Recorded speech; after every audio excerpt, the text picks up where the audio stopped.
আজ প্রথমবার আমি উনুনে রান্না করলাম মাংসের রেসিপি, খুব সহজ পদ্ধতিতে। ফার্স্টে মাংসটাকে আমি ধুয়ে এসে নুন হলুদ মাখিয়ে রেখে দিলাম।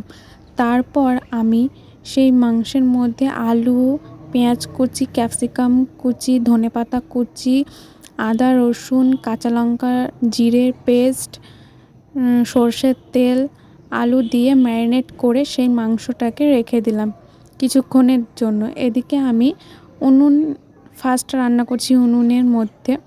তারপর আমি দিয়ে দিলাম সর্ষের তেল, আর ফোড়নে দিয়েছিলাম শুধু তেজপাতা, আর কিছুই দিইনি। তারপর তেলে হালকা গরম হয়ে আসলে আমি সেই ম্যারিনেট করা চিকেনটা ওই তেলের মধ্যে দিয়ে দিলাম। তারপর অনেকক্ষণ আমি কষিয়ে রান্না করেছি এই চিকেনটাকে। তারপর নাড়াচাড়া করে আমি ঢাকা দিয়ে দিলাম।